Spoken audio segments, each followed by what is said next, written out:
Hey guys, welcome back. It's Maverick here today with another episode of Code Geass. So, last time we left off, it was kind of like a depressing scene there, right? We finally, or at least Lelouch finally gets to see Funnily once again, but since he is under his zero guise, he can't really reveal himself, and so Funnily doesn't trust him, and then she decides to trust Suzaku instead, and all that good stuff, right? It is kind of, it is kind of sad to see, but to be honest, I wasn't really surprised. It seems something that was destined to happen, considering Lelouch is walking down this path. Now, I do wonder, like, how extreme they're going to go with this, right? Like, they can make it really dark and really depressing, or as we see at the very end of the episode, like maybe Nunnally has some idea of, or at least some suspicion of what's going on, and maybe everything will turn out to be great in the end, right? At least I certainly don't feel like Code Geass is a series that's going to end in tragedy. I don't really, I don't know for sure, but at the same time, I don't really think it gives the vibe that it's going to be one of those tragedy endings, or I guess tragedy would depend on the perspective, right? Like, I don't think many people will consider the ending of Death Note to be a tragedy, though, you know, opinions may vary here. But in any case, yeah, so let's just get into the episode and see how this is affecting Lelouch. Alright, let's begin in 3, 2, 1, play. Hello, Emperor. Shaludu, right? Charles.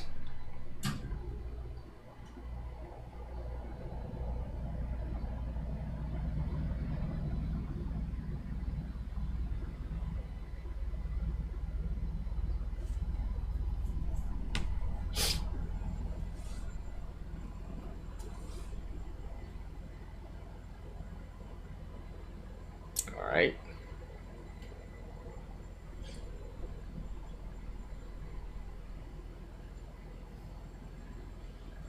Oh, hell, Britannia!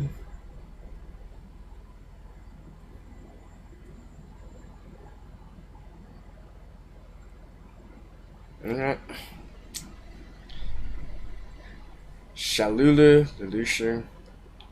I think I mentioned this last time already, right? But I always find the Japanese pronunciation of these two names to be really, really funny.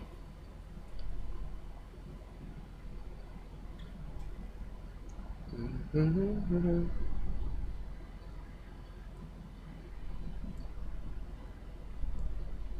know, I did say that, maybe this episode we're gonna see Lelouch kind of be depressed and all. But anytime, like, I expect that to happen, we typically see him in a, gathered himself already, on with his next plan and whatnot. He's certainly not the type to brood around for too long. I mean, disregarding Nully's situation, there was plenty of good things happening in Lelouch's way last episode, right? Their forces, or at least one of their key nightmares, got an upgrade. They got back their chief scientist, chief engineer, probably chief strategist as well.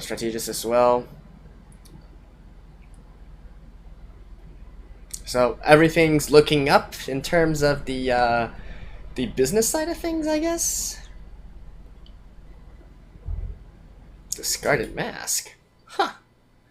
Well, that is an interesting title.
Nope. Summer vacation time?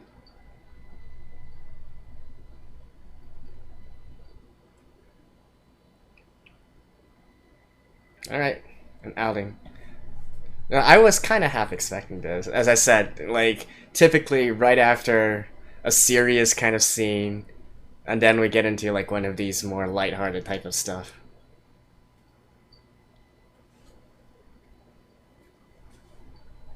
Nono's just like, you are such a liar.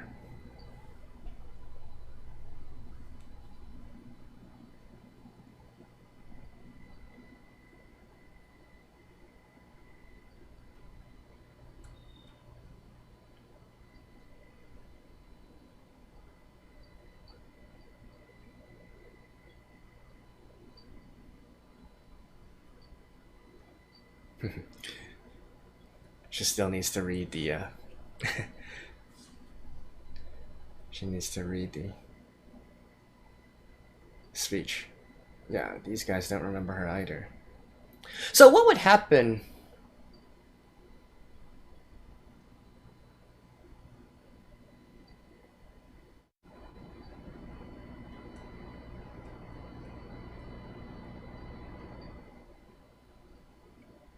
Oh, she didn't even consult with the rest of them first, eh?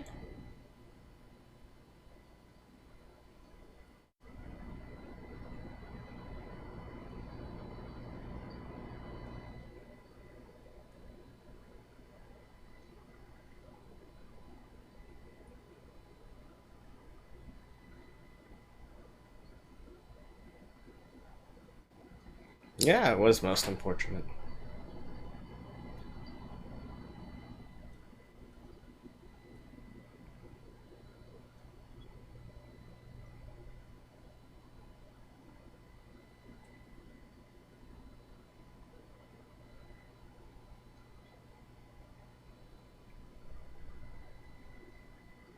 So what would happen if Nunnally visits the school and then suddenly realizes that nobody recognizes her?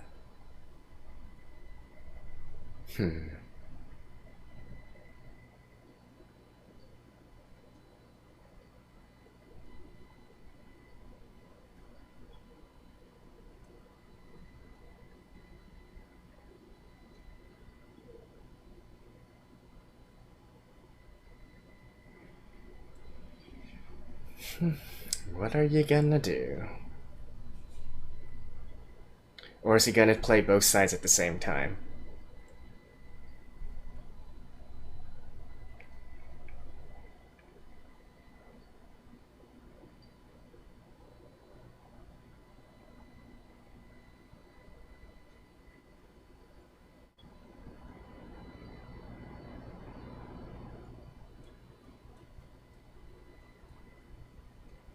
You know, all things considered, Lelouch is really... Ah, never mind. You know, all things considered, he's still just a kid, right?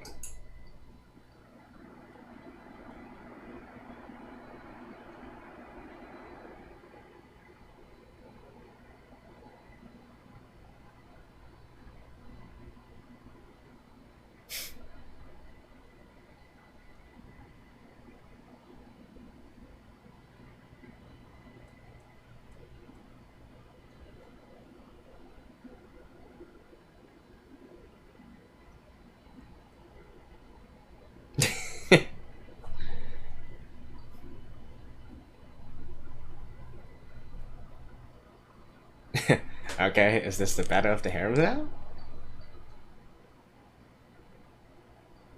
Well, C2 accepts her.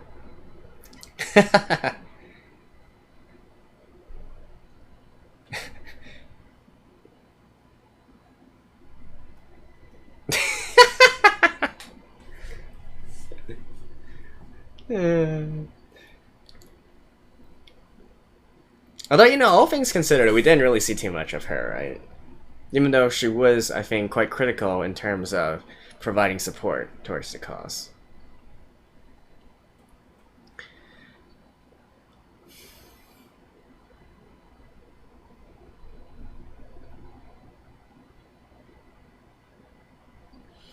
So where are you? Oh? Just so he can be alone? Like I said, you know, he's...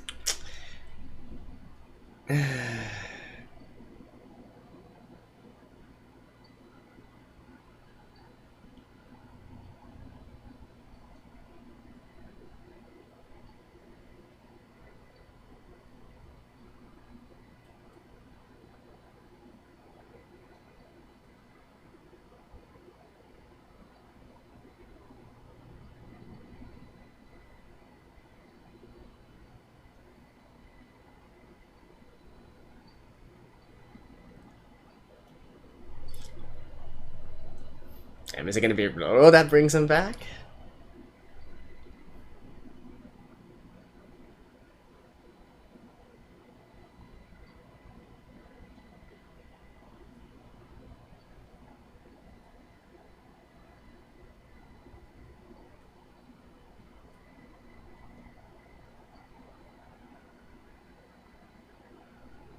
Who's this dude?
I was thinking she was actually going to be working together with the free court ladies.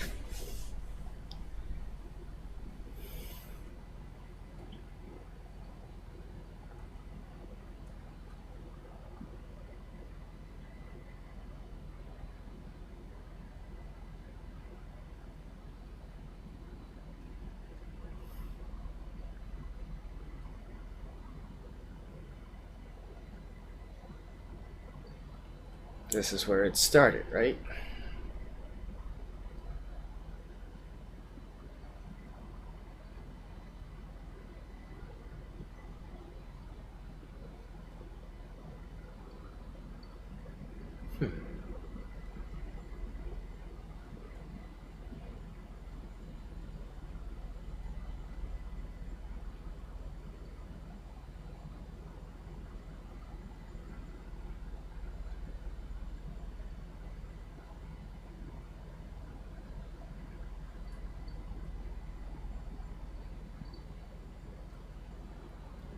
She doesn't remember Nelly either, right?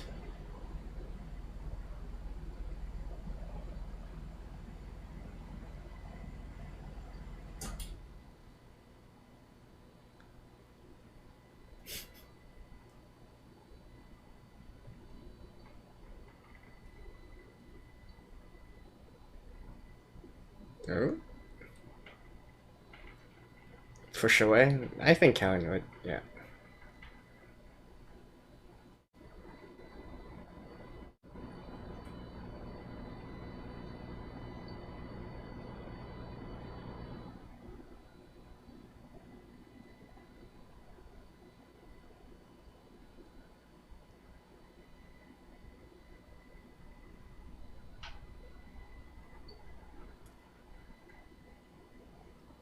I'm sure C2 will show up at the very end, right?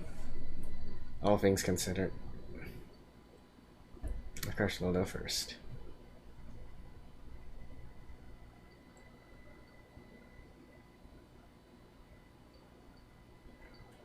Actually, no, wait.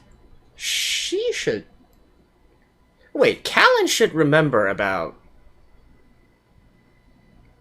about Nunnally, right? Because she was not part of the people who were captured or whatnot.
Awesome.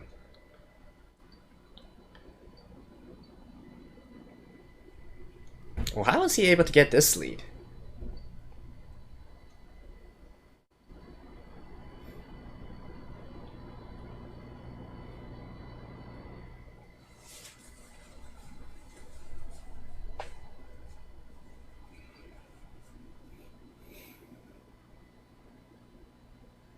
On the rooftop?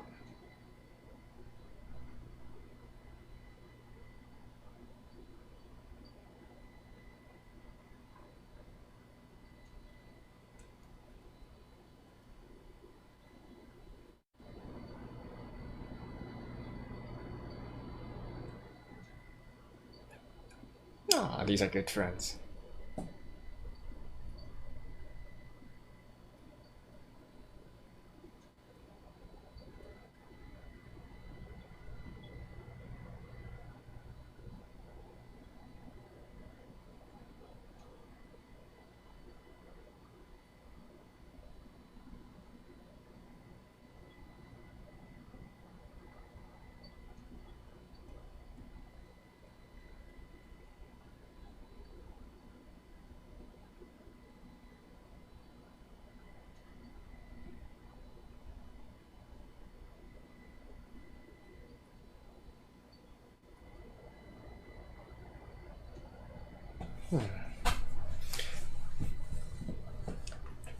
I'm actually having a very hard time reading like what he wants to do here.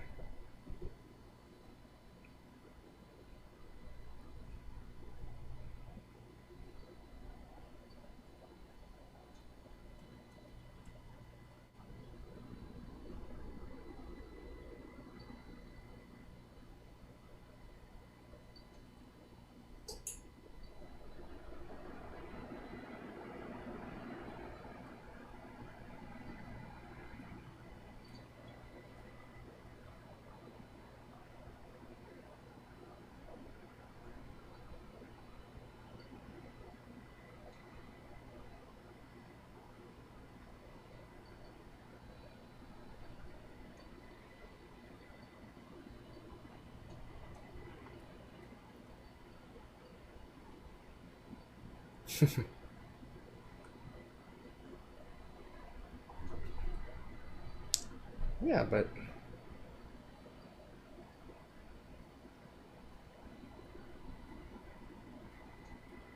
we have Sudoku and Nanali, eh?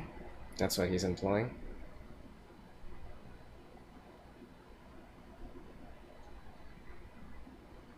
Okay, so he is still going to go back. And he's gonna get the Black Knights out of this situation, right?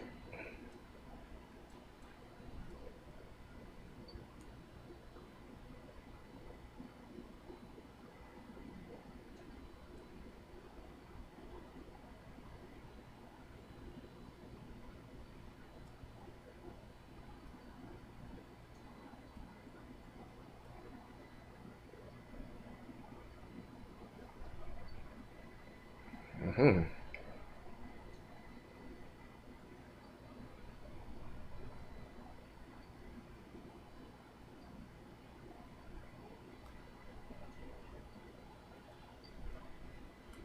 I mean, they can use active sonar right now to find them, right?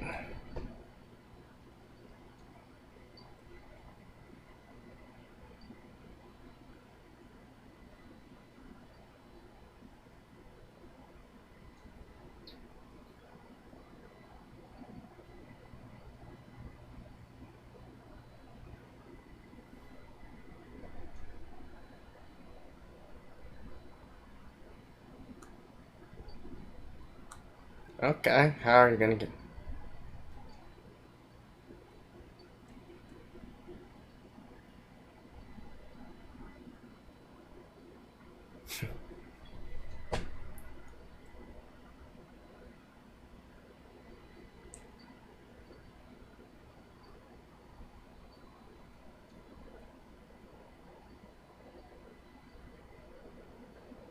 He's gonna use the blast from the water, eh?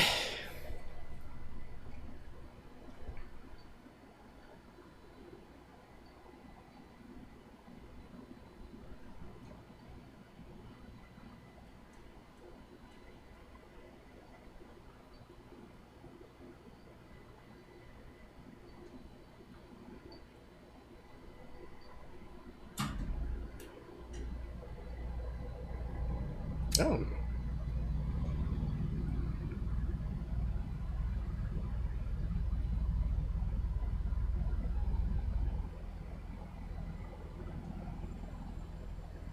Huh.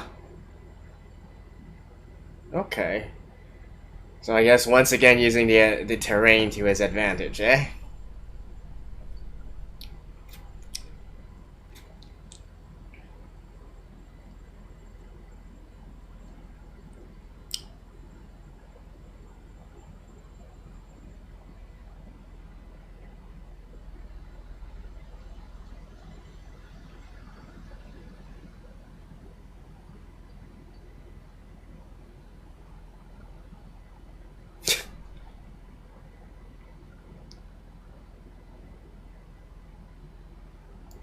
Seriously, just like that?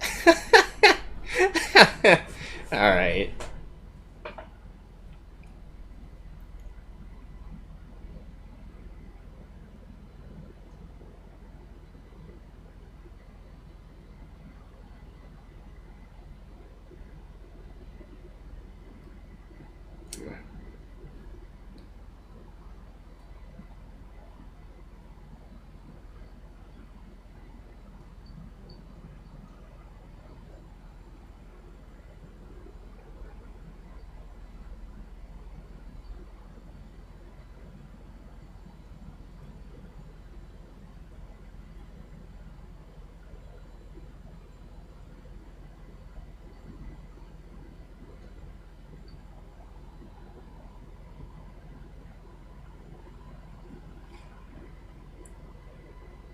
Okay, so he's I mean, it's an interesting... This is definitely... You know, if we are going to be using the chess analogy once again, this is an interesting tactic he's trying to do here, right? But, alright. I'll see you guys after this. Well, alrighty. So, this episode was a little bit more introspective than the rest, right? So at first I thought there was going to be like some sort of brooding, and then, you know, get all lighthearted once again, see Lelouch bounce back, and I guess they made it turn up only at the very end here, right? Now, granted, there were some things that were confusing, such as I don't really get the title here, the discarded mask. Like, he didn't really discard anything. If he did, you know, considering that is the episode title, right? I would have expected him to maybe at the very end here reveal himself to somebody, like, I don't know, to the Black Knights, to Funnily, or someone, but no, it didn't, right? So, unless he's talking about the discarded mask as in trying to, being honest to himself what he wants to do, but he was always honest to himself what he wants to do. It's just that he didn't think things through, right? I think that's what's being implied here. So it's not only just Funnily anymore, as he said, it's not just Funnily, but all the others as well, all the others who are depending on him. those that take up the position of leadership, you now have a responsibility to your men. It's as simple as that. And not to mention, it is still aligned with what he wants to do, making Nunnally's wish come true, making a nicer world, a more peaceful world. I don't think this actually means he's going to just be working 100% with the Empire and all that, right? And with Nunnally. I feel like probably he's still going to be wary of the situation, because after all, accepting this means he's still under the umbrella of the Britannian Empire, and that's something he definitely does not want to do, right? But having a semi-independent force here means that when necessary, he can still turn things around again, and being close to the Empire in this way, being close to the seat of power in this way, he will be able to further protect Nunnally if things should arise. So I think all in all, I wouldn't really say this is a bad decision here. It's just I don't really expect things to be this straightforward anyways, right?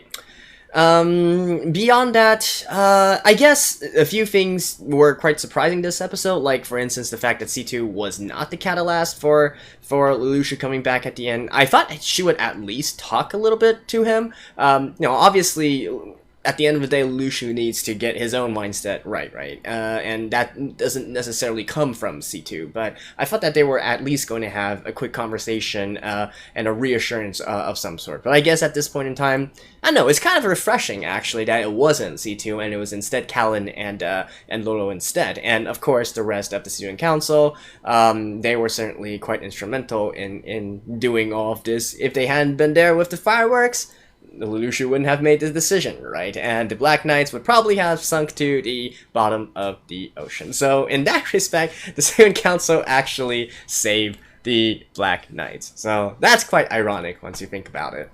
And beyond that, yeah, I don't really see too much else to add here. The fact that Nunnally actually made that decision without consulting anyone at all, that's certainly... I don't know whether to call that bravery or recklessness or whatnot. She's certainly even more reckless than Yuffie was, right? Yuffie herself already treaded very, very thin waters, very, very thin ice in making her declaration. And Nunnally here, being someone who doesn't really have a seat of power, she's also sort of like Yuffie in the sense that she was completely removed from the political center for a long time. She doesn't really have a faction to speak of here in not only here but within the entire empire, right? She doesn't have her own faction, so it's very possible that she will fall prey to some politics in regards to this and some political infighting. Indeed, we could see the expressions of the other Britannians when she was making the announcement, right? Now, granted, she does have Suzaku on her side, right? But Suzaku also isn't exactly one who is most skilled with intrigue here. So, the more that you think about it, the more it makes sense that Lelouch supporting Nunnally in a way would make a lot more sense. So he can take care of the intrigue side, whereas Suzaku takes care of the muscle side, I guess you could say. But yeah, I'm interested to see how exactly this dynamic is going to work out. Lelouch certainly will have a lot of convincing to do on his side as well. I'm not sure if he's going to, again, use some half-lies to motivate them, like saying, hey, we're just going to lay low for now, and, or heck, it doesn't even need to be, like, half-truth, right? I mean, it could be the full truth. Like, let's see if this Governor General really... is telling the truth here. He can spin it in a way like saying, okay, I know this Governor General a lot more than the last one, and I believe this one is truly working, truly having pure intentions, yada yada yada, and also still reminding everyone that they are still the fail-safe. If anything happens, they can still as long as they watch their backs, they can still be in a position to rise up once again, should things not work out, right? So I feel like that should be handled no problem. I'm definitely still more thinking about moving forward. Probably it's going to be a case where they are going to play this political game here in regards to Britannians and anti-Nunnally, anti-Zero, and all that sort of things. And maybe instead of all this kind of battles and fighting that we've seen up to this point. Instead, we are going to be seeing a war on a different front, which is the political front. But that's all speculation here. Obviously, this entire thing could fail once again, a la Yuffie, and then everything goes up in flames, and then they're back at it again, right? But at least this time, Lelouch doesn't have anything and can't really misfire his Geass this time. Again, such an idiotic way to end Yuffie's life and to get into this entire mess of a situation. But hey, at least again, notably she can't see, so the Geass doesn't really work on her. Now, speaking of that, I wonder if the producers actually made Noli blind with this in mind, right?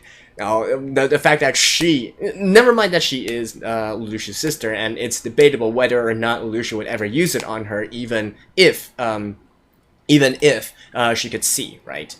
Although I feel like, considering Lelouch's personality, if it was to save Noli, I feel like he would still be willing to use Geass on her. But that's completely out of the question, right? Noli can't see, so we already removed that possibility here. So I feel like that was probably in a way a deliberate decision on the producer's part to make Noli's character this way. I don't know. This is pure speculation here, but I do find it interesting that and quite coincidental that Lelouch has this ability that needs the other person to make eye contact with, and yet the one that he wants to protect the most, Noli, happens to be blind. Certainly, there is some irony in that situation. Alright, that is it for this episode. Thank you guys. Again, I will be uploading these episodes sporadically. I'm just going to be starting a new series actually for this season and doing another season of anime, so I might be taking like a backseat towards Code Geass again, before I can, just to get things back on track, because this is kind of like the middle of the season here. But don't worry, as I said before, I will still be trying to get these episodes out on time, so do look forward to it, and I will see you guys next time. Bye bye.